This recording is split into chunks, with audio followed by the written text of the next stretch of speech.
La verdad que es también un gran honor tenerlo a él presente y que pueda compartir también todas sus investigaciones, todo su desarrollo, su trabajo, que la verdad que es muy, muy grande. Ya también se consolidó como uno de los grandes referentes en torno al diseño y a la tecnología. Y bueno, voy a hacer mi humilde presentación de biografía a él. Déjenme Bueno, buscarlo porque bueno, acá. también vamos a invitar a toda la gente que está en AIFA, en la primera sala tenemos AIFA, en la segunda sala tenemos el Club de Robótica y también TP3D, y después en la otra sala tenemos Sinestesia también. En el taller Hamilton compartido tenemos a gente del Fab Lab de Rusia y de Barcelona trabajando en conjunto con el Fab Lab de acá de Córdoba.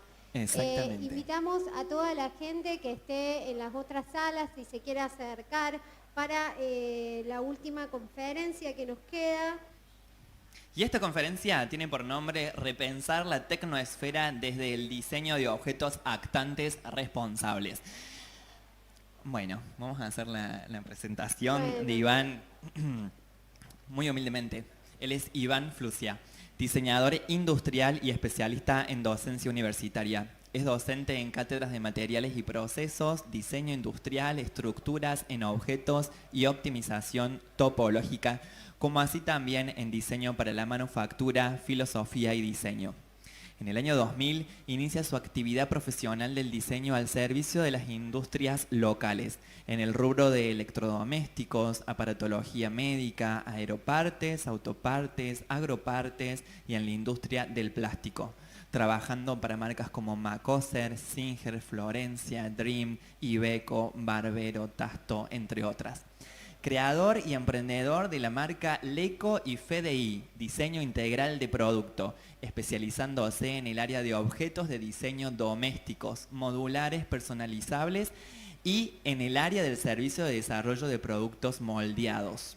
En el año 2017 inicia una nueva etapa de reflexión en el diseño, para la cual construye nuevos modos de ver y pensar la viabilidad del hacer centrado en el ambiente y en las personas. Bueno, bueno, después de eso no queda más que darle la sí, bienvenida. Un gran aplauso. ya Iván, ¡bravo! adelante. Invitamos a toda la gente que vaya tomando asiento. Acérquense. No, por favor. Nos pueden poner hashtag FabCityCórdoba. Si hacen emprendimientos, si hacen proyectos de innovación tecnológicos, productivos, de fabricación digital, nos pueden etiquetar, nos pueden mandar sus consultas, pueden sumarse al canal, así que cualquier cosita, bueno, todo por ahí. ¿Listo? Bien, listo. Bueno. Vamos.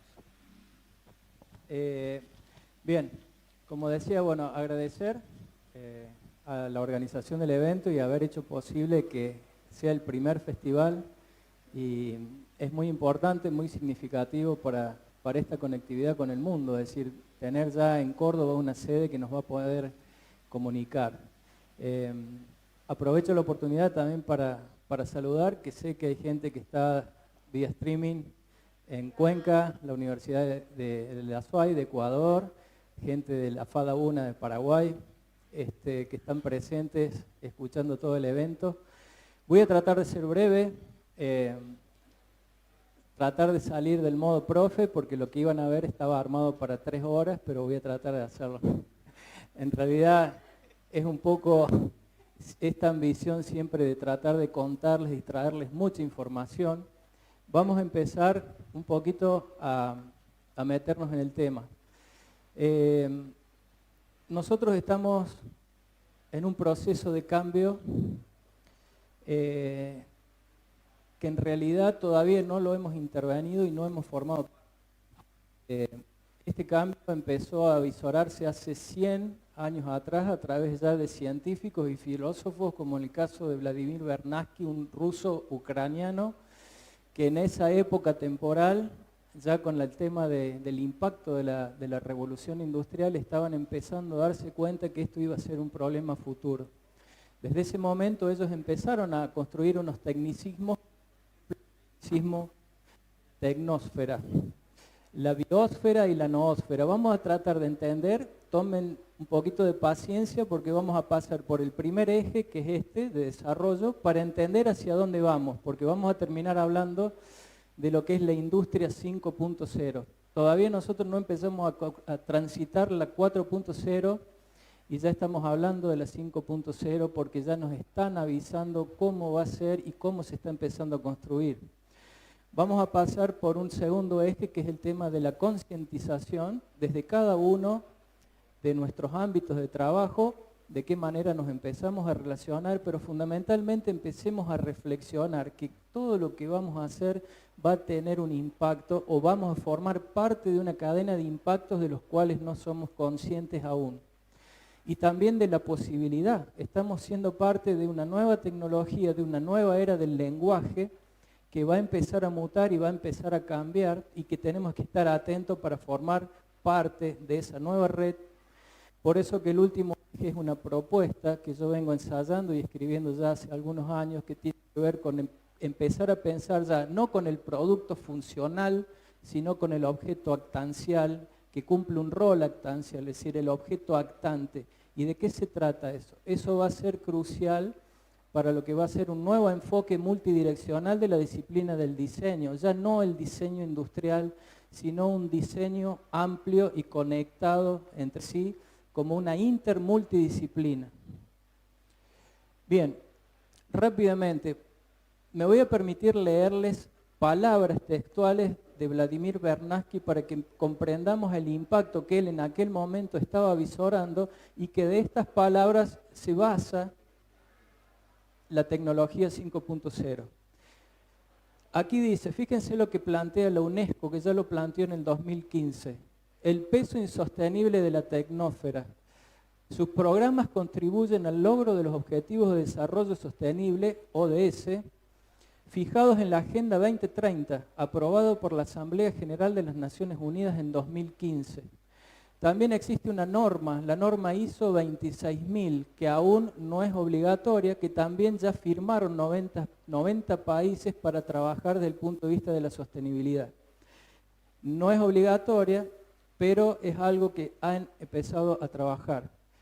Fíjense lo que dice aquí, la tecnósfera abarca el conjunto de objetos tecnológicos producidos por la humanidad. Es todo un sistema y dista mucho de ser un mero conglomerado de aparatos tecnológicos. Esta distinción, que es esencial, se puede explicar si lo comparamos con el concepto de biosfera. La biosfera de Edward Suez fue elevada a la categoría de paradigma por el científico Vernadsky. ¿Para qué se elevan muchas veces los conceptos a la calidad de paradigma?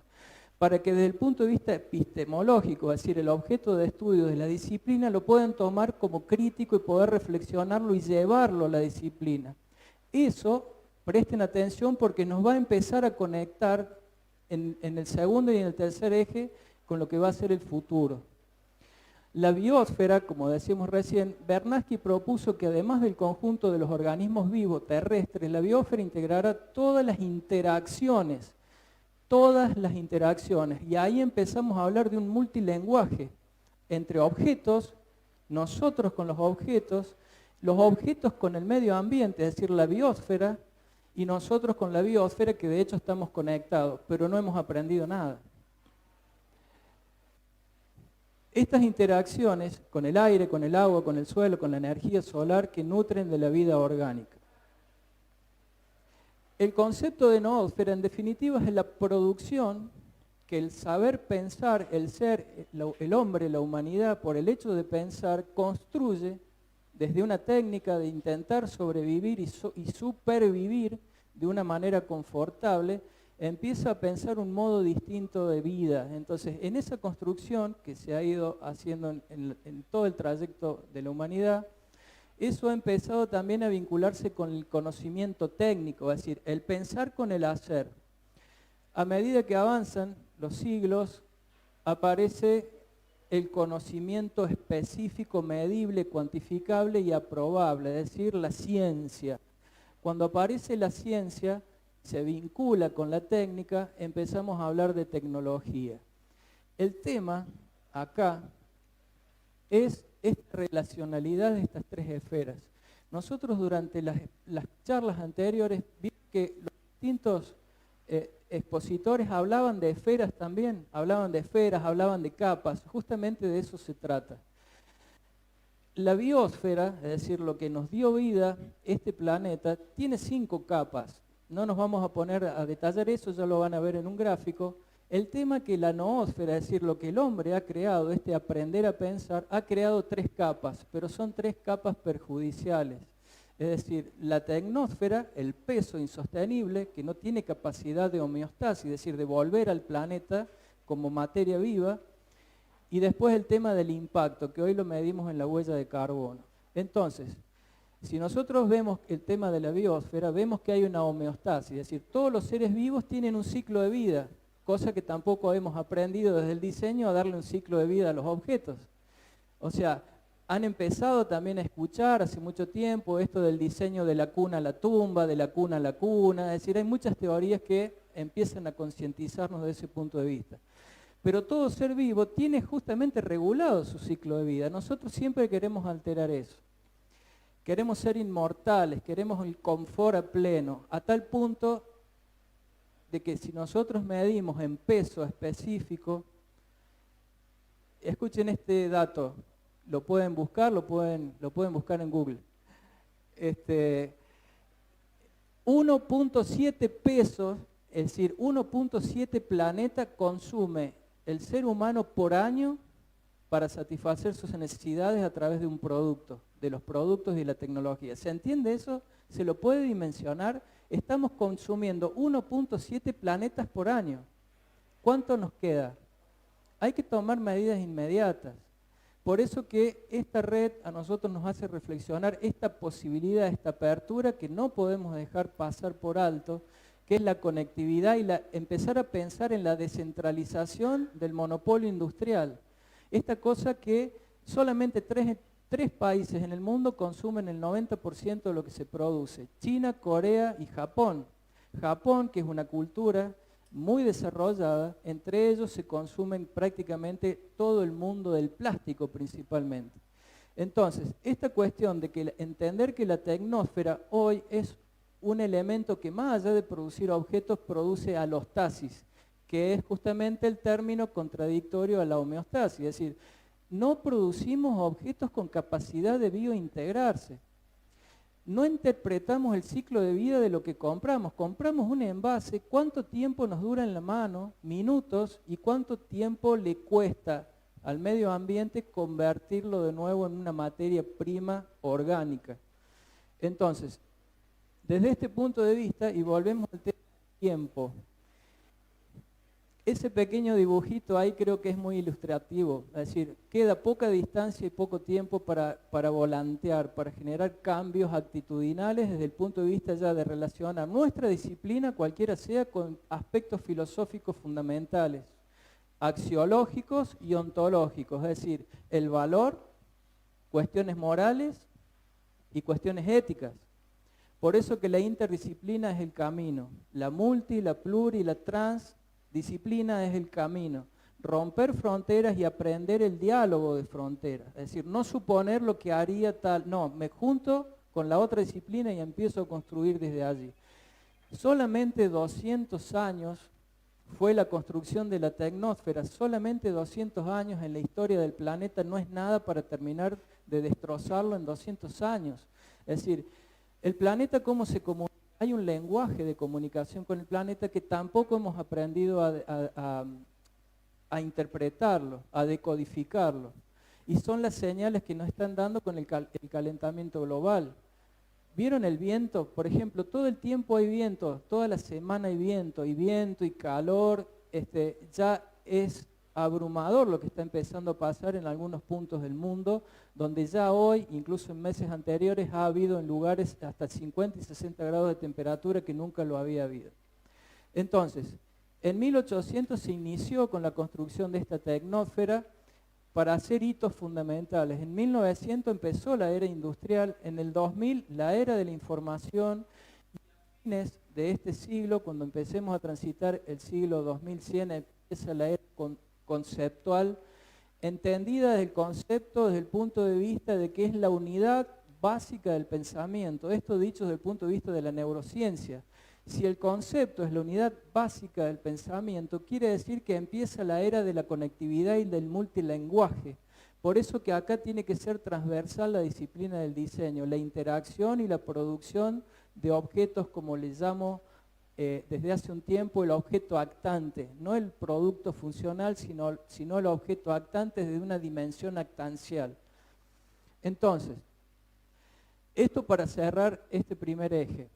Cuando nosotros vemos el planeta y lo interpretamos desde el punto de vista de la crisis ambiental, vemos que estas últimas tres esferas que son producción del hombre desde el punto de vista del pensamiento, la noósfera, la tecnósfera y el antropoceno. El antropoceno es justamente lo que se está midiendo como capa de peso a la hora del impacto, es decir, lo que ustedes conocen como la huella. Esta situación fundamentalmente ocupa dos capas. La capa superficial, la capa de vida, la capa de tierra, la superficie, la capa de la biosfera y la atmósfera. Por eso que cuando ya lleguemos a la tecnología 5.0, por eso que fundamentalmente Elon Musk está trabajando con esta insistencia de ir al espacio. En realidad, las exploraciones en Marte son para saber qué cosas se hicieron mal, supuestamente, si hubo vida, para intentar desde ahí investigar qué cosas podemos revertir en lo que estamos haciendo mal acá. Pero por otro lado, me refiero a esto, el repensar el concepto de producto. El concepto de producto repensado desde el punto de vista del objeto actante, donde es actante con este multilenguaje, amigable con el medio ambiente y si hace falta comunicarse con el hombre y con otros objetos en sí. Para eso no necesariamente hablamos de la inteligencia, sino solamente a partir de esta combinación de materiales que es un lenguaje para comunicarse con el medio ambiente. Por eso que aquí lo que están viendo ustedes en esta imagen inferior derecha, una representación artística que se hizo para intentar concientizar de lo que le vamos a dejar como legado a las generaciones de aquí a 200 o miles de años, el tema del tecnofósil. Es decir, se van a encontrar fósiles de productos que generaciones anteriores no supieron desarrollar para que desaparezcan y para darles un ciclo de vida. Entonces, de responsabilidad. En la imagen de la izquierda, ustedes están viendo un estereotipo que es lo que en el caso personal, en el caso de los colegas, diseñamos normalmente para nuestros clientes. Es decir, eso es un frente perilla de una cocina, una pieza de chapa. Si lo entendemos desde el punto de vista de su ciclo de vida, lo que es fabricar la materia prima, toda esa cadena de valor medida en energía, en material, en transporte, en costo, etcétera, etcétera, para que esa chapa, esa lámina de acero llegue a la industria pesada, para que haga el embutido de chapa, para que haga el troquelado, para que haga el punzonado. Y eso es solamente una pieza de la cocina, medido en impacto. De ahí, fíjense que hay espacio para colocar otras piezas, las perillas que son de plástico, los ejes, los rubinetes y así un montón de elementos que cuando lo empezamos a entender desde el punto de vista de la cadena de valor de producción, es un peso, como dice la UNESCO, esta tecnósfera ya es un peso insostenible. No podemos empezar a pensar objetos actantes que justamente a la hora de comunicarnos con ellos, empecemos a prescindir de las perillas, empecemos a prescindir de un panel que sea un frente perilla, o empecemos a repensar el modo de cocinar nuestros alimentos directamente, romper con la arquitectura tradicional del producto. Por eso que si nosotros analizamos en esta otra tabla, en este otro gráfico, que lo muestra actualmente la OCDE, fíjense la estadística medidos en millones de toneladas de consumo de materiales a nivel mundial por año. Fíjense cuál es, en el color azul más se consume, justamente el mundo del envase. Está llevándose 151, casi 152 millones de toneladas por año en plástico el envase. Entonces, volvamos a repensar esto. ¿Realmente se merece el concepto del envase como se está hoy materializando a través de un polímero que es imposible de comunicarse con el medio ambiente para definir y determinar su ciclo de vida como producto? Porque nosotros terminamos de consumir. No podemos volver a repensar lo que se hizo bien, el vidrio, la cerámica. Hay muchos materiales que se dejaron de utilizar y que son más amigables. Entonces, desde allí empezar a repensar con tecnologías nuevas, materiales que son mucho más amigables. El resto de las otras variables, fíjense que comparten prácticamente un promedio de 45 millones de toneladas que tiene que ver justamente con los bienes de consumo, con el tema del vehículo, el neumático y con el tema de los textiles. Entonces, repensar los procesos de la eficiencia multiversa porque esta cuestión de múltiples ejes para empezar a repensar esta situación es compleja. Entendemos que es complejo, pero no podemos hacerlo desde el punto de vista de la disciplina o del oficio de cada uno de nosotros porque justamente se convierte en algo complejo. Tenemos que hacerlo simple cuando hay una conectividad multidisciplinar. Entonces, para eso nosotros tenemos que repensar y empezar a dejar de lado cadenas de operaciones de manufactura, llevarlo a lo mínimo. Materiales que no deban ser tratados ni superficialmente, ni químicamente, ni anteriormente, ni posteriormente. Todo eso nos lleva a este tipo de pensamientos que es lo que nos muestra un Fab Lab. Es decir, trabajar con una única herramienta y con un único material. De allí va a empezar a cambiar la tipología, el lenguaje del objeto. ¿Cuántas veces nos arraigamos a una cuestión estética y por una cuestión estética complicamos el producto? Es decir, si quieren volvemos, no hay tiempo, pero ¿se acuerdan lo que pasaba en el Art Nouveau, en el Art Deco? Trabajar con la madera por arranque de viruta para significar en un mueble la naturaleza.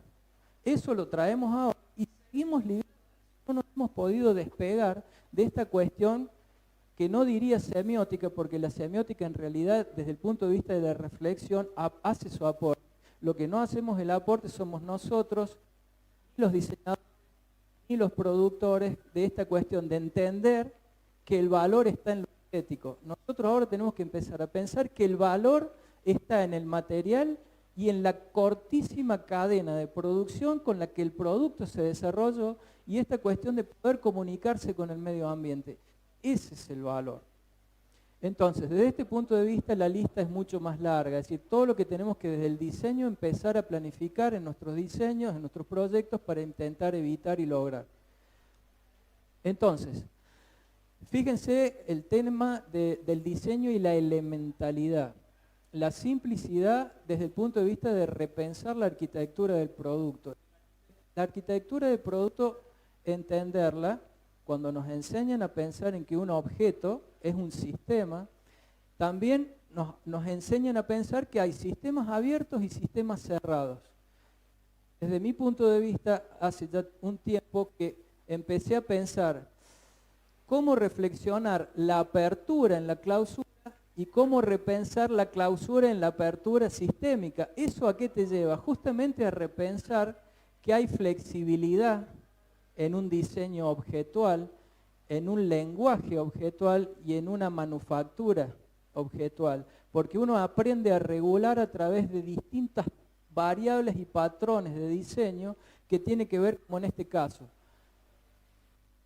Tengo que juntarme con ustedes, unos amigos, ahora que dentro de un rato, supongamos que nos queremos poner a jugar al ajedrez.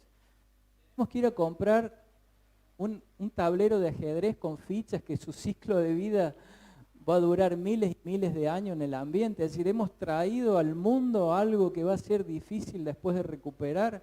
Entonces, ¿por qué no lo podemos hacer con cartón a mano o con un corte láser? Porque después de que a mí se me pasen las ganas de jugar al ajedrez, yo sé que eso es mucho más amigable con el medio ambiente.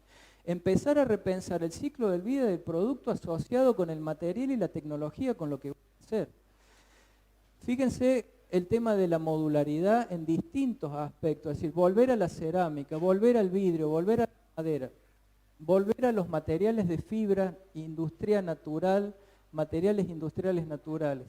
El tema del desperdicio cero o lo que se conoce hoy como zero waste, es decir, fíjense ya en el textil, en la indumentaria. Si yo no plano, ustedes ven esas prendas y dicen son hermosas, estéticamente son fabulosas, pero independientemente de la estética y del lenguaje, está implícito lo que dijimos hace un rato, lo axiológico y lo ontológico en la propuesta de diseño, porque yo puedo repensar la fibra textil y desde el punto de vista de la tipología del material, que es una lámina de textil natural, no tiene desperdicio, ha sido cortada con láser. Y fíjense la prenda cuando está colocada. Entonces yo puedo comprar eso y ya estoy descentralizando, es decir, no comprar solamente la indumentaria, lo puedo hacer en casa. Le puedo hacer la indumentaria al barrio, a mi vecino, a la cuadra. Es decir, descentralizar el monopolio industrial y llevarlo a que todo el mundo pueda hacerse su propia indumentaria. Hoy estamos en un camino hacia eso, la industria liviana para que sea amigable, reconfigurable. En el tema de la marroquinería también pasa exactamente lo mismo. Por eso que si nosotros empezamos a comprender lo significativo del módulo, entendiendo que un submódulo, ese elemento, lo puedo cortar, lo puedo mecanizar, lo puedo imprimir, puedo trabajar con un nuevo material, pero esa repetición modular me lleva al módulo y al supermódulo y puedo seguir creciendo. Lo puedo ver a nivel bidimensional y puedo crecer a nivel tridimensional. Cuando empiezo a ver la multiversidad del diseño, a la hora de decir todos los diseños, todas las disciplinas del diseño, yo puedo pasar de la comunicación visual al diseño industrial, al diseño de indumentaria, a la marroquinería, a la arquitectura.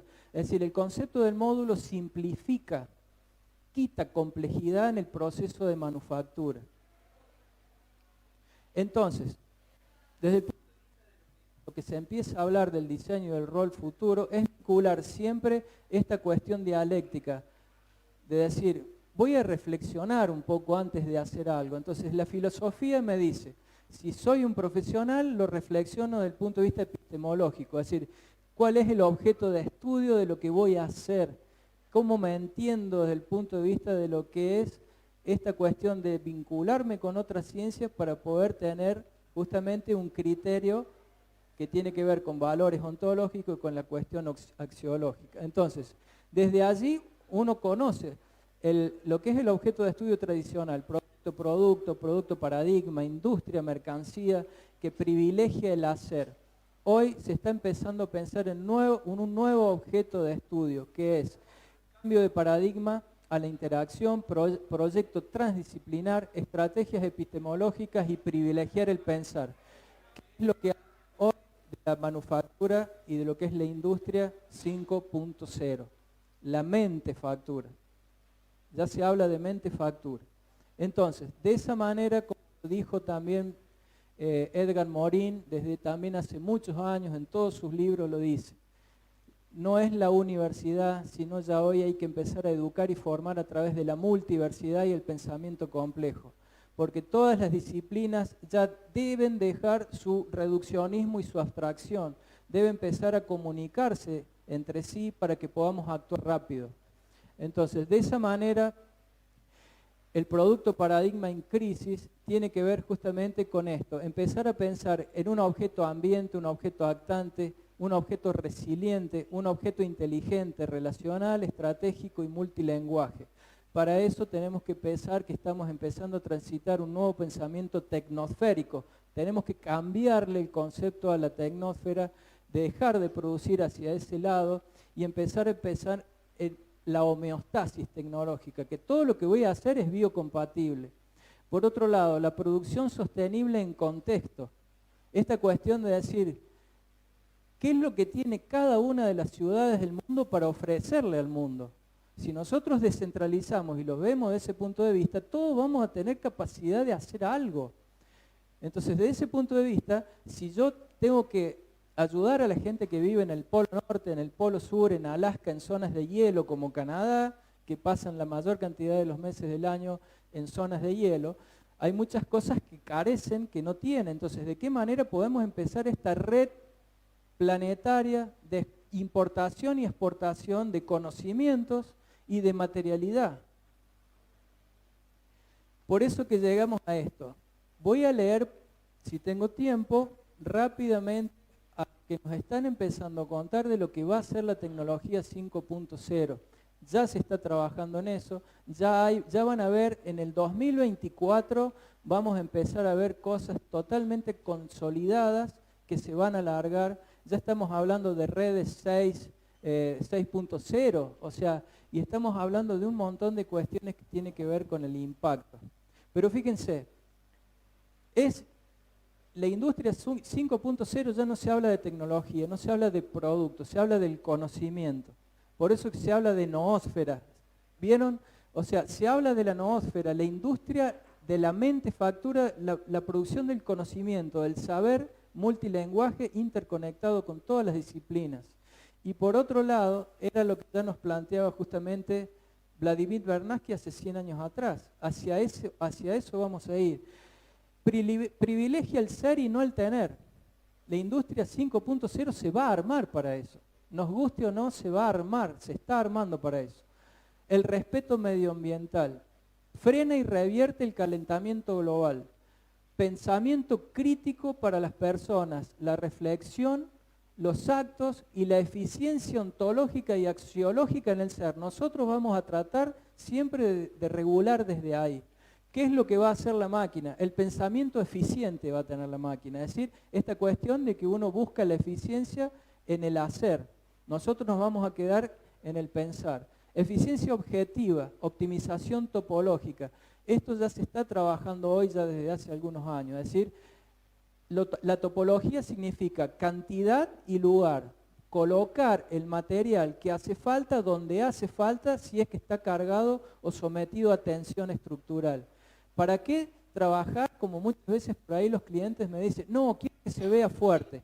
Vamos a hacer una pieza de fundición de 10 milímetros de espesor para que se vea fuerte. O muchas veces sin saber o desconocer cuestiones estructurales, estamos sobrecargando materialidad y no le está haciendo falta. Dejar de pensar en la resistencia, la propiedad mecánica de los materiales que nos salvan de problemas estructurales. Empezar a repotencializar y a pensar que los materiales son finitos. Si son finitos, tengo que empezar a entender que durante muchos años vamos a tener que trabajar solamente con los materiales reciclados, que carecen de propiedad mecánica. Pero yo puedo inventar, digo inventar porque esto no se habla, entender que la rigidez la puedo trabajar con propiedad geométrica. Entonces, ¿puedo hacer un puente de vidrio? Y sí, se va a poder hacer un puente de vidrio, porque cuando entiendo la rigidez y la debilidad del material, voy a poder trabajar con otro tipo de materialidad. Por otro lado, industria liviana queda en la biosfera con materiales industriales naturales y la industria pesada va a ser espacial, fuera de la atmósfera. Creación de nuevas tipologías de materiales industriales naturales, biocompatibles, zero waste, cero desperdicio. Descentralización del operario de las industrias, de objetos seriados de consumo masivo. Inteligencia artificial cognitiva. ¿Escucharon ya hablar de la inteligencia artificial cognitiva? ¿Sí o no? ¿Qué es la inteligencia artificial? Tampoco muchos sabemos qué es y de qué se trata. Y ya están hablando de lo cognitivo. Lo cognitivo es que la inteligencia artificial, que es una gran base de datos, una cuestión de relacionalidad de datos, va a aparecer el input de darle a la inteligencia artificial sentidos, 5 sentidos, y al mismo tiempo cargar una base de datos de experiencias humanas para que aparezca lo cognitivo. La inteligencia va prácticamente artificial, va a pensar como el ser humano porque está o va a ser cargada con esta cuestión de los sensores y de los sentidos. Por otro lado, inteligencia artificial y los cobots. La máquina no reemplaza al hombre, sino que se coactúa. Ya se está hablando del cobot. El cobot no directamente tiene que tener una figura humana, pero sí esta cuestión de la relacionalidad también. Y la conectividad y el lenguaje.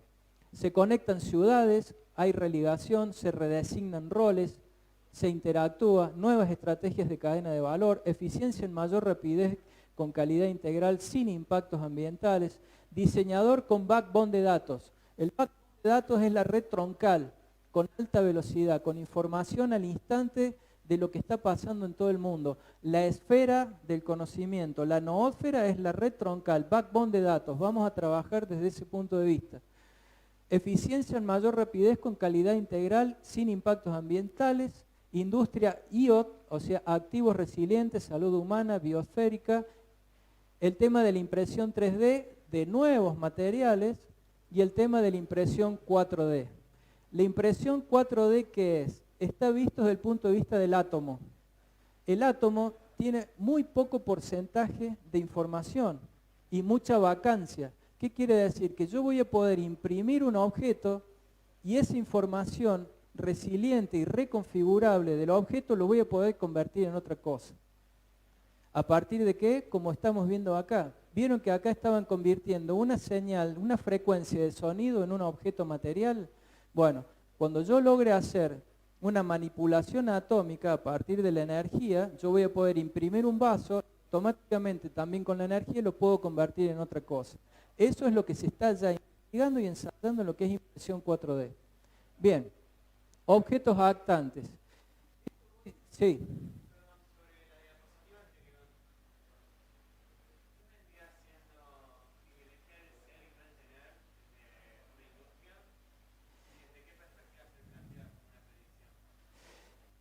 Es una cuestión ontológica y axiológica, esta cuestión de reflexionar el valor de la vida y el respeto por la vida de los otros seres vivos. Entonces, privilegiar el ser, la salud humana de los otros seres vivos, ambiental, y descomprimir esta cuestión del tener, de ser feliz por tener cuestiones materiales.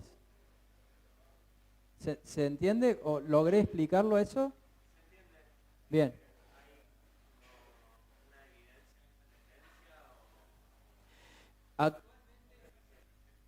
Exactamente, sí. Hay ensayos, hay pruebas, hay comunidades que ya están deslindándose del objeto material. Hay ciertas ciudades y pueblos, no en la Argentina, pero sí están volviendo a la agricultura y al campo, a esta cuestión de la herramienta básica, primitiva, indispensable, y el tema del agrocultivo, cultivar sus propios alimentos, de volver a textiles naturales, de prescindir de medios de transporte, de conectividad, desde el punto de vista de la hiperconectividad como la estamos consumiendo hoy.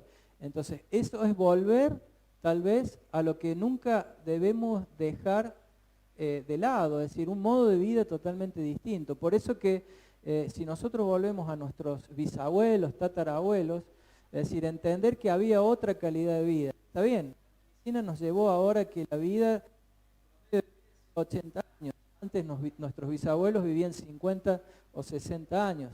Pero ahora se trata de repensar y de revalorar eso. ¿Qué dejamos de lado? ¿Con qué nos quedamos? ¿Cómo repensamos para que no tenga impacto? Pero empecemos a privilegiar el ser y no el tener. Esta cuestión de comprar por el hiperconsumo. Bien,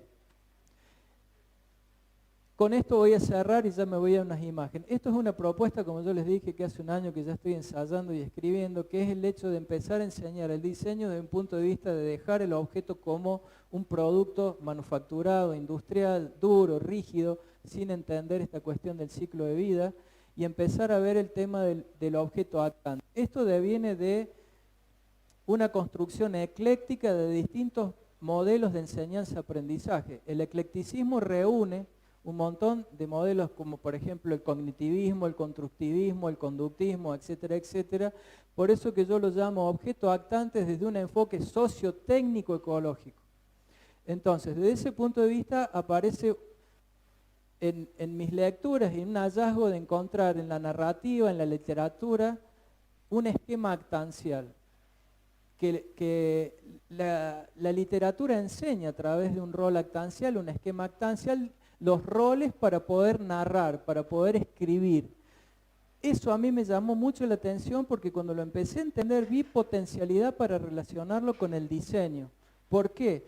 Porque cuando empiezo a ver que está el sujeto, está el objeto, está el destinador, está el destinatario, está el ayudante y está el oponente, digo, esto es el rol social en el que vivimos todo el tiempo. Es decir, el destinador es el que posibilita. No solamente puede ser la fábrica, sino también puede ser una medida de gobierno. También el tema del ayudante, son las disciplinas. Es decir, empecé a ensayar eso y empecé a ver una multiversidad de roles actanciales sociales y disciplinares. Esto es algo que me llevaría mucho más tiempo explicarlo, pero lo vamos a empezar a ver a través de ejemplos. Si nosotros repensamos, nos vamos a empezar a dar cuenta que ya no es necesario tener un cuchillo de acero, pero cuando nosotros, fíjense, cuando abrimos el cajón, cuántos cuchillos, cucharas y tenedores tenemos, y la hipermaterialidad. Es decir, nosotros podemos desde el diseño y desde un enfoque de materialidad distinto empezar a trabajar con materiales desde una tipología laminar o filar, todo lo que es el ruteado, todo lo que es el corte láser, y simplificar, ir a la geometría elemental que nos va a dar una función, que va a cumplir con un acto. Es decir, esa relación actancial entre el sujeto y el ambiente. Al mismo tiempo, fíjense la imagen de la izquierda. Ustedes dicen, ¿qué es eso? Ustedes pónganle la funcionalidad, porque en el rol actancial también aparece la apertura en la clausura. Si yo te doy un pelapapa, como actualmente lo conocemos, ya tiene un rol funcional. Pero si yo diseño un objeto que permita una multiversidad de distintos tipos de corte a través de un material distinto, volviendo a los orígenes de la naturalidad, ese rol actancial se lo vas a dar vos a ese objeto, esa apertura en el actante, así es como lo estoy viendo. Es decir, no hacer un objeto para cada cosa, un objeto, es decir, terminamos con la casa llena de objetos y que muchas veces no usamos ni el 90%. Entonces, el tema del agua, la integración de funciones o de actos, es decir, fíjense cómo está vinculada la posibilidad de lavar a mano y el reutilizar el agua para lavar la ropa a través de filtro, es decir, el tema de lo que es la cocina, el tema de lo que es lavarme la mano y el agua gris va a la mochila para después, cuando tenemos las necesidades, poder utilizar esa agua.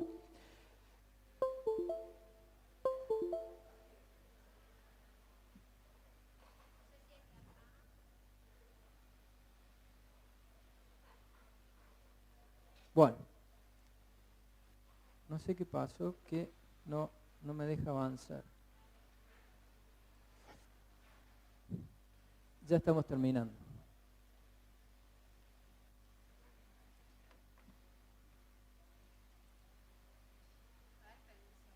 Ahí está.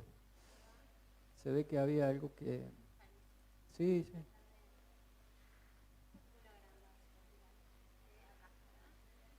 Ahí está. Sí, está bien. Total, ya con eso terminamos. Justo son las últimas imágenes. Entonces, yo acá voy mostrando simplemente tendencias, que hoy en el mundo es con lo que se está trabajando, de lo que venimos hablando. Cuando nosotros definimos una nueva tipología a través de un nuevo material, y no complicarse la vida ya con eso, y empezamos a hablar de una nueva tecnología de manufactura, fíjense cómo cambia la carga semiótica, el lenguaje del producto, y se desprende de allí lo que nosotros tradicionalmente conocemos como estética, de lo que estamos acostumbrados a ver. Miren lo que es esa máquina de café, hecha con cemento, hecha con materiales como por ejemplo noble como la madera, láminas con madera, el tema de materiales de fibras naturales en el caso de la jarra, en el caso de una mesa de luz también trabajar con cemento liviano y madera, el tema de la simplicidad geométrica, el desperdicio cero, es decir, de lo bidimensional a lo tridimensional, la cerámica por barbotina, la cerámica también entendida como una masa que yo puedo estirar, cortar, hacer pequeños cortes, trabajarlo a mano y después coserlo. Y estas son algunas cuestiones. Esta imagen me conecta con el grupo que estuvo anteriormente porque estas son las ruedas con las que estoy trabajando para Pelier Robotics, que mostraron el robotito recién.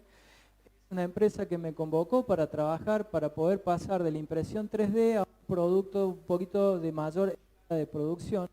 Y invertir en inyección de plástico, con el costo que tiene invertir en un molde de inyección de plástico, les propuse trabajar con placas de polipropileno, un router, y hacer un molde a muy bajo costo y de muy bajo impacto energético, porque mecanizar eso es un trabajo de 2 días y hacer un molde de inyección de plástico, si lo medimos en energía, en meses de trabajo. Y esas son ruedas del robot también trabajado en material recuperado. La Católica de Córdoba, primer año, filosofía y diseño, propuesta de objetos actantes. Fíjense los chicos ya cómo empiezan a reflexionar desde ahí, desde un punto de vista crítico. Hongos, el hongo como un elemento luminiscente. El tema del diseño en la Universidad Nacional de Villa María. Venimos trabajando también hace algunos años en repensar la arquitectura de productos cerrada, como se conoce una máquina tradicional de bar de café, y pensar una máquina modular. ¿Por qué? Porque la personalización pasa también por mi poder adquisitivo. Una máquina, ¿saben lo que cuesta una máquina de café de bar hoy? ¿Alguien tiene una idea? No. 14 millones de pesos. Están entre 10 y 14 millones de pesos hoy una máquina de café de bar, de 3 canillas. Increíble. Parece mentira, pero es ese valor. Entonces, si yo tengo que abrir un bar y tengo que comprar café, y bueno, yo no sé si voy a tener un buen impacto cuando abro. Entonces voy a comprar un módulo con una canilla. Y a medida que mi bar crece, yo le estoy dando posibilidad a la persona de que a medida que crece va a ir comprando módulos y al mismo tiempo módulos con otro acto, con otro rol actancial. Va a prestar otro servicio. ¿Todo desde dónde? Desde una cuestión que me permite personalizar, porque en este caso trabajamos con los materiales laminares de Carical, el Tresol, son materiales hechos de fibra y de tierra, trabajados con el router, nada de industria pesada, y por otro lado la chapa de acero inoxidable plegada cortada por láser. Eso que ustedes ven ahí está hecho así. Fíjense la desmaterialización, ahí en el despiece podemos ver la laminaridad. Y por último, con esto cierro. Propósito de reflexión, con eso nos vamos. Uno de los retos interdisciplinarios que nos plantea la tecnósfera en proceso de transformación es calcular el margen de maniobra de que disponemos en el contexto actual para emprender una acción eficaz en el plano socioeconómico y político. En primer paso disciplinar que debemos dar para afrontar este reto es tratar de conocer mejor el funcionamiento de este nuevo periodo extraordinario de la evolución de nuestro planeta. Bien, cierro. Muchas gracias. Hermoso.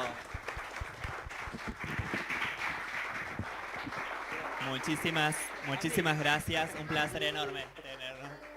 Quedamos impactadas. Acá estamos. Sí, No, sí. vamos a compartir el micrófono. Yo no puedo creer la cantidad de conceptos con los que me voy. Me vine con todo. O sea, esto es tipo, después voy a quedar queriéndole contar a la gente lo que acabo de escuchar y me voy a empezar a olvidar de los nombres. Yo creo que fue como una super mega clase express de un montón de datos. Me parece que es como muy importante cómo cambiar, ¿no?, el pensamiento a la hora de producir, pero también ser muy responsable a la hora de consumir. Me voy como un poco en general, pero claramente hay como un montón de teoría, un poco que está buena como para indagar y de ahí traer conceptos para mixearlos con los saberes individuales y colectivos que vamos teniendo y cómo eso puede generar nuevas soluciones. Buenísimo, muchas gracias. Y le hacemos 5 minutos de preguntas. Si alguien tiene una pregunta, aprovechemos de inmediato. Ahí está, ¿se me escucha bien? 5 minutos de preguntas, si quieren lo aprovechamos ya a Iván Fucsia. Dale, espectacular. Bueno, muy bien. Yo la verdad que me quedaría 3 horas hablando de todo, pero bueno, claro, es que frente a tanta cosa.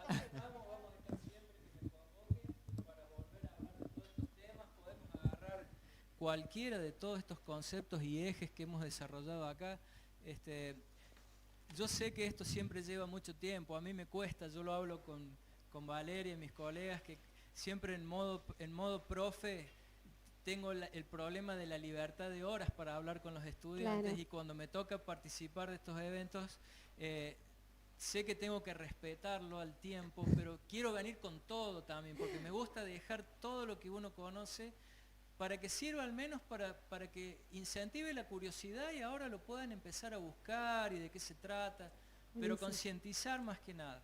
Iván, la gente que si llega a tener preguntas, ¿cómo se comunica con vos? ¿Se va a la facultad? ¿Qué hace? A través de una caja de ahorro. Ah, Ay, muy bien, bueno, también. No, consulto por ahí que la gente Sí, puede está bien. llegar a, si tenés algún mail, ahí va, me parece bien. Un mail, Iván Flucia, con C, F-L-U-C-I-A, ivanflucia@gmail.com, y ahí nos podemos... Bueno, me parece que ese dato está bueno que lo puedas compartir, porque bueno, me parece que por ahí uno a veces no se anima en público y a lo Sí, mejor sí, está si bien. hay alguna pregunta y hay Sé dudas que y hay a mí me cosas. pasó cuando en su momento empezás a leer y a construir, hay muchas cosas que llevan mucho tiempo poder entender de qué se trata, muchos tecnicismos raros, pero el mundo está hablando, y si vamos hacia una noósfera, hacia una industria del conocimiento y de la mente factura, tenemos que empezar a entender de qué se va a hablar, va a ser un nuevo lenguaje. Bueno, Iván, muchas gracias. Gracias. Muchas gracias por compartirnos toda tu trayectoria, digamos. Bueno, Así que gracias a gracias. ustedes, gracias. Bueno, vamos a seguir, te dejo a vos ahí un poco. Y un aplauso. Ahí, los aplausos, por supuesto.